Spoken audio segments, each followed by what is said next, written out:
झाल्यानंतर रक्षाताई पहिल्यांदाच आपल्या नेटिव्ह प्लेस आलेल्या मुक्ताईनगरला आलेल्या आणि त्यामुळे मुक्ताईनगर परिसरामध्ये त्यांच्या मतदारसंघामध्ये मोठ्या प्रमाणावर आनंद आहे, उत्साह. ताईंना क्रीडा आणि युवक कल्याण याचं राज्यमंत्रीपद मिळालेलं आहे. क्रीडा खात्यामध्ये आणि युवक कल्याणामध्ये काम करण्यासाठी फार मोठी संधी त्यांना उपलब्ध झालेली आहे. आगामी कालखंडामध्ये आदरणीय नरेंद्र मोदींचं धोरण हे युवकांना आकृष्ट करणं, युवकांच्या कल्याणासाठी क्रीडा धोरण जाहीर करून क्रीडा या विषयाला प्रोत्साहन देण्यासाठी अनुकूलच आहे.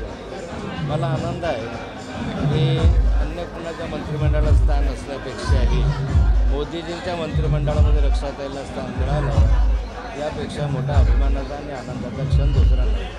हो, अपेक्षा होती तुम्हाला ताईंना मंत्रिपद मिळेल असं?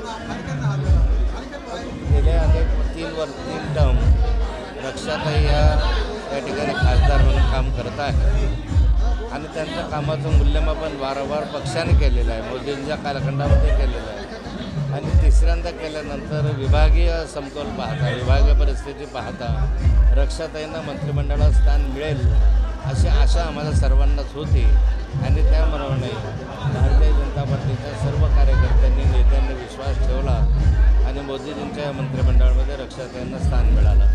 हो, काय अपेक्षा आहेत रक्षाताईंकडनं कामाच्या संदर्भामध्ये आपल्या? ते रक्षाताई युवक आहे आणि याआधी जिल्हा परिषदेला असताना त्यांनी शिक्षण आणि क्रीडा खातं सांभाळलेलं आहे. तर क्रीडा विषयाची माहिती त्यांना बऱ्यापैकी आहे. युवकांच्या कल्याणासाठी योजना युवक म्हणून त्या पुढाकार घेऊन करतील आणि युवकांना या ठिकाणी वेगवेगळ्या दृष्टिकोनातनं, रोजगाराच्या दृष्टिकोनातनं असेल, खेळाच्या दृष्टिकोनातनं असेल, ज्या युवक कल्याणाच्या गोष्टी आहेत त्या करण्यासाठी ते प्राधान्य देतील असं मला वाटतं. बहुत छगन भुजबळांनी नाराजी व्यक्त केली आहे की मी ज्येष्ठ असल्या कारणाने लोकसभा माझी लढवायची इच्छा होती.